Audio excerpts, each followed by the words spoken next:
नमस्ते दोस्तों, ये है मेरी प्रेगनेंसी अपडेट सीरीज। ये है 31st वीक का आज लास्ट दिन है। तो ये मेरी प्रेगनेंसी का थर्ड ट्राइमेस्टर चल रहा है। मेरे अपडेट्स होते हैं डिवाइडेड 5 कैटेगरीज में। सबसे पहले जो मैटरनल सिम्टम्स हैं, दूसरा मेरे इस हफ्ते के डॉक्टर्स और लैब के अपॉइंटमेंट, तीसरा मेरा डाइट, चौथा मेरी एक्सरसाइज और पांचवा मेरा ओवरऑल मूड कैसा है। तो शुरू करते हैं। सबसे पहले मैटरनल सिम्टम्स। तो देख सकते हैं मेरा टमी काफ़ी बढ़ गया है। अभी तक बेबी का साइज़ काफ़ी बड़ा हो जाता है, 16-17 इंच तक का हो जाता है और इसकी वजह से बेली काफ़ी बढ़ जाती है और लंग्स में प्रेशर पड़ता है, जिसकी वजह से मुझे अभी ब्रीदिंग स्पेस थोड़ा कम मिल रहा है। चलते चलते कभी मैं हाँफने लगती हूँ, रात को नेज़ल कंजेशन भी हो जाता है और नोज़ ब्लीड हो जाती है कभी कभी। तो वो मैं मैनेज करती हूँ मॉइस्चराइज करके, कोई दवाई मैं नहीं खा रही हूँ इसके लिए। फिजिकल सिम्टम्स में अभी भी मुझे लेग क्रैम्प्स हो रहे हैं। 27 वीक से मेरे लेग क्रैम्प्स बढ़ गए थे, अभी भी काफ़ी बढ़ गए हैं। स्पेशली रात को सोते सोते मुझे क्रैम्प्स हो जाते हैं। मैंने उसके लिए एक टेक्निक निकाली है। जब भी मुझे लेग क्रैम्प होता है, काफ में मुझे होता है, तो मैं अपना जो टो है उसे अपनी ओर करती हूँ, दूर करती हूँ, अपनी ओर करती हूँ, दूर करती हूँ। ऐसे 2-3 बार करके मेरा क्रैम्प चले जाता है और फिर मैं थोड़ा पानी पी के सो जाती हूँ। प्लस यूरिनेशन बहुत फ्रीक्वेंट हो गया है। इस हफ्ते मैं रात भर 3-4 बार उठती हूँ यूरिनेट करने के लिए, क्योंकि ब्लैडर में प्रेशर पड़ता है बेबी के वेट की वजह से। अब बेबी का फैट टिश्यू डिपोजिशन बढ़ गया है, वेट बढ़ने लगता है, तो इस वजह से बहुत बार यूरिनेशन के लिए जाना पड़ता है। फिजिकल सिम्टम्स में ओवरऑल मैं काफ़ी एक्टिव फील कर रही हूँ। बहुत फटीग मुझे नहीं होती है, लेकिन दिन में एक बार नैप लेने का मन करता है, क्योंकि रात भर मैं सो नहीं पाती हूँ ठीक से।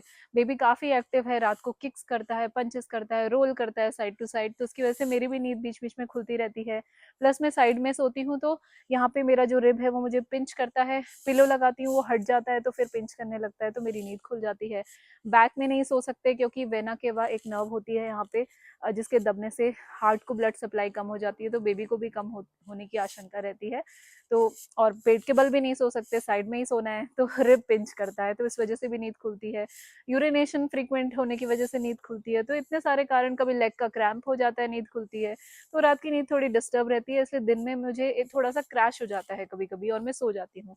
लकीली मेरे पास थोड़ा टाइम होता है सोने के लिए, तो आजकल मैं दिन में सो रही हूँ। फिजिकल सिम्टम, प्रेगनेंसी है, थोड़ा डिस्कम्फर्ट तो होता ही है। उठने बैठने में थोड़ा पेट को संभाल के उठना बैठना पड़ता है, पहले की तरह आप एकदम झट से नहीं उठ सकते, तो वो चीज़ें मैं उसके लिए केयरफुल रहती हूँ। इसके अलावा अच्छी बात यह है कि मेरी जो बालों की क्वालिटी है, स्किन की क्वालिटी है, वो अच्छी हो गई है। प्रेगनेंसी में ऐसा होता है, किसी की शायद स्किन क्वालिटी उतनी अच्छी नहीं रहती, फ्रेकल्स हो जाते हैं, पर मेरे केस में काफ़ी अच्छी मेरी शाइनी स्किन हो गई है। लोग मुझे कॉम्प्लीमेंट करते हैं कि आप ग्लो कर रहे हैं। बाल भी मेरे काफ़ी झड़ते नहीं हैं, काले हो गए हैं, काफ़ी घने हो गए हैं। तो ये सब मैं अच्छे सिम्टम्स भी इंजॉय कर रही हूँ। डिस्कम्फर्ट तो होता ही है प्रेगनेंसी में, कुछ अच्छी चीज़ें भी होती हैं। अब बात करेंगे इस हफ्ते के डॉक्टर और लैब के अपॉइंटमेंट के बारे में। तो इस हफ्ते मेरा एक डॉक्टर का रेगुलर ओबी विजिट होता है, तो वो इस हफ्ते था। इस हफ्ते में मैंने उनके साथ में, उन्होंने मेरा मेरा फंडल लेंथ लिया, जो करीब 31 to 32 इंचेस आया था, जो सही है। कहते हैं कि प्रेगनेंसी का जो वीक चल रहा होता है, उतना ही अगर आपका फंडल लेंथ आए तो वो अच्छा रहता है।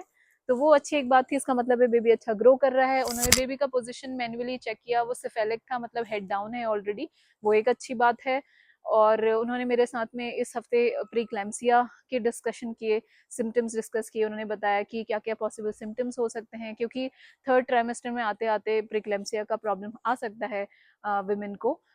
उसके सिम्टम्स में उन्होंने बताया कि कभी सीवियर हेडेक अगर होता है जो जा नहीं रहा है काफ़ी घंटे, वोमिटिंग, डायरिया वाली फीलिंग, या बहुत स्ट्रेचिंग पेन में, स्पेशली अपर एरिया में यहाँ पे पेन हो रहा है, इस तरीके की हेजी दिख रहा है काफ़ी देर तक का, तो ये सब सिम्टम प्रीक्लैम्सिया के होते हैं।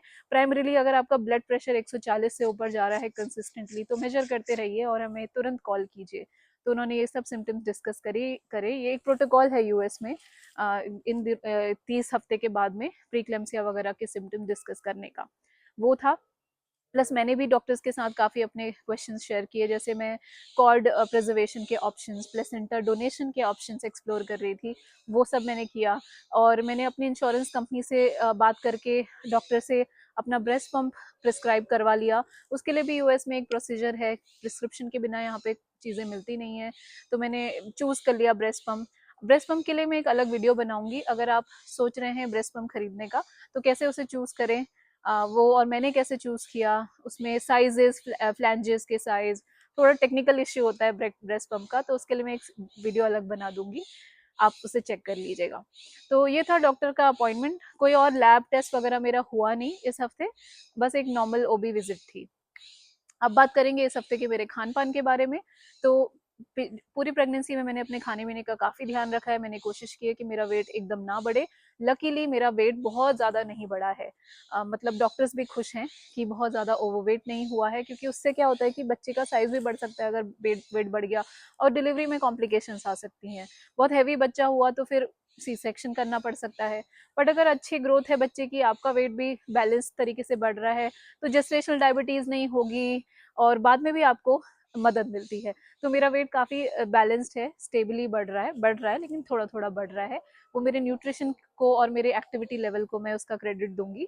तो मैं बहुत प्रोटीन खाती हूँ, हर दिन मैं ट्राई करती हूँ कि मैं 100 ग्राम से ज़्यादा प्रोटीन खाऊं। तो ब्रेकफास्ट में मैं बहुत प्रोटीन खा लेती हूँ। मैंने एक प्रोटीन एक मील सीरीज बनाई है, प्रेगनेंसी मील सीरीज। अगर आपको वो देखनी है तो आप देख लीजिएगा, मेरे चैनल में ही है। छोटी छोटी क्लिप्स हैं वो, कि मैं हर दिन क्या खाती हूँ।